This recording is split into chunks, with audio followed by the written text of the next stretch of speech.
আপনাদের শাপলা প্রতীক আপনারা পাবেন কি পাবেন না সেটা নিয়ে অনেকদিন ধরে আলোচনা হচ্ছিল। আজ আবারও আলোচনা হলো, কারণ আজ নির্বাচন কমিশন সচিব তিনি সাংবাদিকদের জানিয়ে দিয়েছেন যে যদি আপনারা না বেছে নেন 19 অক্টোবরের মধ্যে বিধিমালায় নির্ধারিত যেসব প্রতীক দেওয়া হয়েছে তার মধ্যে যদি আপনারা শাপলার বিকল্প কোনো একটি প্রতীক বেছে না নেন তাহলে নির্বাচন কমিশন নিজে থেকেই একটি প্রতীক আপনাদের জন্য বেছে দেবে। এখন আপনারা কি চিন্তা করছেন? আপনারা কি চিঠি পেয়েছেন কিনা? নির্বাচন কমিশন বলেছে যে আপনাদেরকে চিঠি পাঠানো হয়েছে। জি, আমাদের চিঠি আমরা পেয়েছি, তবে আমরাও আসলে শাপলা ছাড়া আসলে আমরা নিবন্ধন বা নেক্সট প্রক্রিয়াগত জায়গাতে আমরা আসলে পার্টিসিপেট করব না, এটাও আমরা আসলে এখানে। কেন এই প্রতীক নিয়ে এই অচল অবস্থাটা হচ্ছে আপনাদের সাথে, যে নির্বাচন কমিশনের যে টানাপোড়েনটা, এটা আসলে মূল কি কারণে হচ্ছে আপনার মনে হয়? মূল ধরেন ডে ওয়ান থেকে তো যখন আমরা নাগরিক কমিটির ফরম্যাটে আমরা কাজ করছিলাম, তো সে সময় কিন্তু আমরা আসলে এই নির্বাচন কমিশন যে গঠন বা যে প্রক্রিয়া সেটা কিন্তু আমরা বিরোধিতা করেছি। কারণ আমরা বলেছিলাম যে এই সাংবিধানিক যে প্রতিষ্ঠানগুলো এগুলোর আসলে সংস্কার ছাড়া যদি তারা তাদের প্রক্রিয়াগত জায়গায় কাজ শুরু করে, কার্যক্রম শুরু করে, তাহলে তো 17 বছর ধরে যেভাবে নির্বাচন কমিশন কাজ করেছে, একটি বিশেষ রাজনৈতিক দল আওয়ামী লীগকে যেভাবে ফ্যাসিলিটেট করেছে, তাদের আজ্ঞাবহ হয়ে তাদের মতো করে কাজ করেছে, সেটা তো এখনও তারা করবে। তারা নিশ্চয়ই এখন পিক অ্যান্ড চুজ করবে যে আসলে এই সময় মানে কাদেরকে সার্ভ করলে তারা বেশি বেনিফিটেড হবে। তো সেই জায়গাগুলোর সংশয়ের জায়গা থেকে কিন্তু আমরা বিরোধিতা করেছি।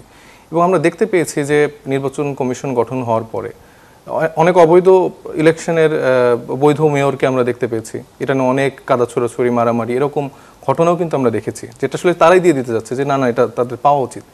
কিন্তু যেই মার্কাটা মানে পেতে আইনগত কোনো মানে বাধা বিধিনিষেধ নেই, বা তারা কিন্তু ইভেন ব্যাখ্যাও দিচ্ছেন না। মানে স্বাভাবিকভাবে আপনি আমাকে একটা মানে শাপলা প্রতীক দিবেন না, সেটা একটা ব্যাখ্যাকে আমরা এক্সপেক্ট করতে পারি না।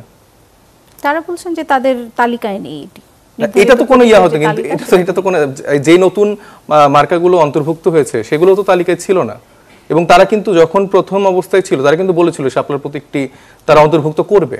তো এই যে দ্বিচারিতা, এই জায়গাটা তো শুধুমাত্র শাপলার প্রতীক পাওয়ার জন্য না, এটা আসলে আমাদের এই প্রোটেস্টটা বা আমাদের এই জায়গাটা স্টিক থাকার কারণ হচ্ছে যে আমরা যে বলছি যে আমাদের এই সব প্রাতিষ্ঠানিক এই সাংবিধানিক প্রতিষ্ঠানগুলোতে সংস্কার হওয়া প্রয়োজন, এবং এই নির্বাচন কমিশন যে আসলে মানে সঠিকভাবে ফাংশন করবে না বা তারা যে আসলে একটা দলের কেন্দ্রিক সার্ভ করতে পারে, এই সংশয়ের জায়গাগুলো তো এইটার জন্য স্ট্যাবলিশ হতে পারছে। কারণ তারা যদি আসলে এই সামান্য মার্কা নিয়ে এরকম করে, তাহলে আপনি ইলেকশনের সময় তারা আগের মতো করে কোনো দলের প্রতি আলাদা একরকম ভালোবাসা প্রীতি দেখাতেই পারে। তো আমাদের এই জায়গায় স্টিক থাকার রিজন এইটা। আর আমরা কেন থাকছে এটা তো একটা রিজন। আরেকটা হচ্ছে যে আপনারা জানেন যে আপনার চোখে নতুন বাংলাদেশ নামে আমরা একটা ক্যাম্পেইন করেছিলাম আমাদের দল গঠনের সময়। তো সেখানে আমরা যেটা বারবার বলি যে আমরা আসলে মানুষের দল, জনগণের দল, যে জনগণের রাইটগুলো নিয়ে আমরা ফাইট করি এবং তাদের চিন্তাটাকে আমরা আসলে মানুষের সামনে তুলে ধরি এবং এটার জন্য আসলে লড়াই করি। তো সেখানে রাজনৈতিক দলের নাম আমরা তাদের কাছে চেয়েছিলাম, মার্কা চেয়েছিলাম, সেখানে কিন্তু সবথেকে বেশি মানুষ এই শাপলাতেই আসলে ভোট দিয়েছিল। সেটা অনলাইন অফলাইন দুইভাবে আমরা ক্যাম্পেইন করেছিলাম। এবং আপনারা জানেন যে জুলাই যে পদযাত্রা হলো সেখানেও মানুষের ব্যাপক ভালোবাসা আমরা দেখেছি এই মার্কার জন্য।